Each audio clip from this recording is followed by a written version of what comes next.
Good afternoons, Melanoid family. Good afternoons. Hope all is well. So we're back with the fuckery again, and on the chopping block today we have Dr. Umar Johnson. Jesus Christ! Every time I see him on my Twitter timeline, I'm just like, bruh, you need to relax on yourself, please. Now, even amidst all of the gender war situation that's going on it seems to be all social media platforms, you would think that Dr. Umar Johnson would use his educational platform to somehow counteract or use his educational platform to enlighten, empower, and to strengthen the unity between the Melanoid family. But this is what he decides to post up. You know, I can't help but notice sometimes that some of these conversations that we're having right now, we've never really had this opportunity in real time. We are actually, in real time, expressing our self-hate and just dissecting it piece by piece. This is what I talk about, challenging your cognitive dissonance. This is a part of the step. If you want to understand some of your own dysfunctions, this is probably one of the few ways that we can actually dissect this. I mean, we can be funny about it, but at the same time, this is a conversation that must be had. Now, let's go on a journey. I want you to go on Google, and in the search bar, I want you to type in interracial porn cartoon. Click on images, and as I'm giving this commentary, I want you to scroll through these images and understand where I'm coming from. Wait. If you're not 18 years old, please click off this video right now because this is not for you. Your babies, go do your homework. All right, so a little warning. This video is going to be a little graphic, but to understand where I'm coming from, you have to be raw and real with it. At the same time, we have to see that this is a fetishized cartoon that you're looking at, depictions of it. And he just put the caption at the bottom. So just by looking at this picture and have done your Google search, you'll understand where I'm going to be coming from this. But okay. So the caption says, caused by Black mothers who don't teach their sons to stay loyal to sisters. So let me get this straight. Loyalty means a strong feeling of support or allegiance. How can a woman teach a son to be loyal to a woman when it's usually the male figure who's supposed to be the example? Now, something a Black mother can teach her son would be probably respect of Black women in society. To see that different ranges of Blackness is beautiful. Light skin is not the standard of beauty. All beautiful ranges of brown skin and varieties of melanin is beautiful. And that is something that he could learn from his mother. But in terms of loyalty, where it's going to be about supporting an allegiance, that would mean a partnership. We talk about this kings and the queens and all of this kind of shit, but they can't be a king if he doesn't have a queen, and she can't be a queen if she doesn't have a king. So now I do understand some of the sentiments from some of the Black men in our community, where they do feel like some mothers do kind of instill this sense of disdain for other Black women. And to a certain degree, I agree. And to say that this is the overall population, I would have to say that that is nonsensical and ridiculous. Now, in order for me to say that statement, I would have to accept the fact that there is a level of self-hate that is in Black women that do somehow instill some of this disdain in their sons. Now, I don't want to put a quantifier to it. I hate when we keep putting percentages and statistics. We know it's happening. Let's address it and just say, look, this is a situation that we probably need to start addressing. And it's going to have to start with a whole new generation, a whole new mindset. The concept of loyalty is something that has to be in action. It is more than a mother just saying, yes, you need to love Black women because of this, and the third. But in order for a Black man to understand what it is to love a Black woman, especially in this particular time, it requires action. We need to see it in action. And now we keep getting these dual perceptions of fatherhood in our community. On one end, we have Black men saying, oh, look at these statistics. It's saying that Black men are the most involved fathers. But then we have another side saying we're all these single mothers, which means the fathers are not there. But I thought you were the most involved fathers. I understand the sentiments of some of the Black men because I'm not going to say that I've never seen it and it's not in abundance. But I think once you understand that the dysfunction is on an individual level, if you can't get that addressed first, how are you even worthy of thinking that you should be able to create a functional child or even have a functional family dynamic? We're in a generation now where we are starting to see a lot of our self-hate manifest in real time on social media every single day. We're seeing it as a collective, and this is a perfect opportunity to start changing that mindset. We are starting to see a lot of dysfunctional ideologies. We're starting to see a lot more negative portrayals of black women and black men interactions. And in real time now, we have the opportunity to make a change.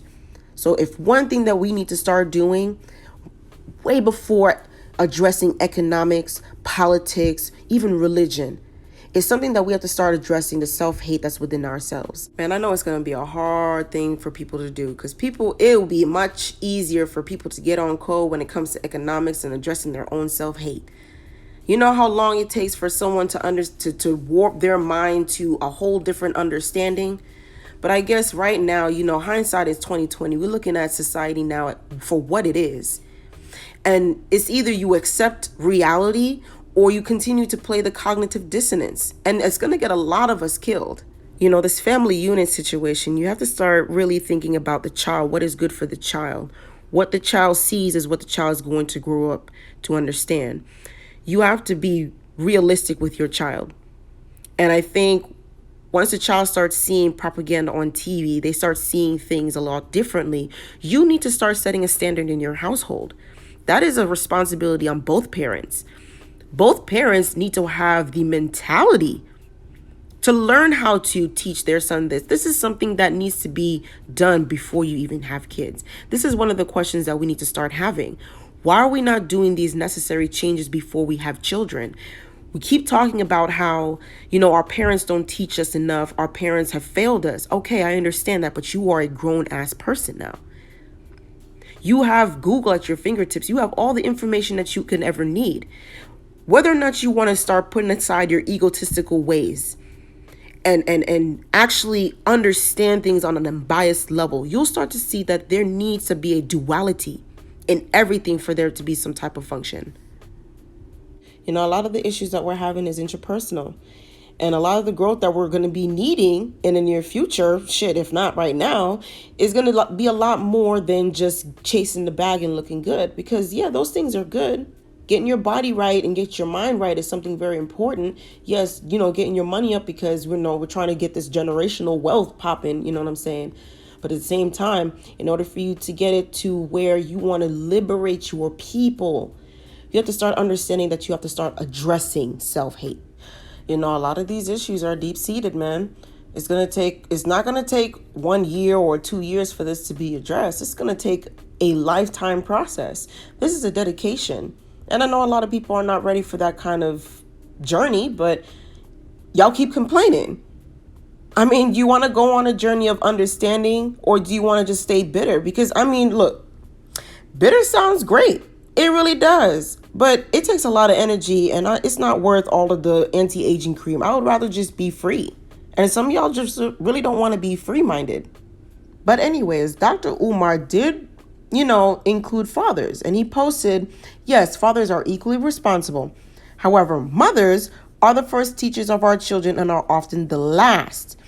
Our sisters emulate European standards of beauty on a regular basis, and many, due to religious indoctrination, refuse to teach their sons, S-U-N-Z, loyalty to our women.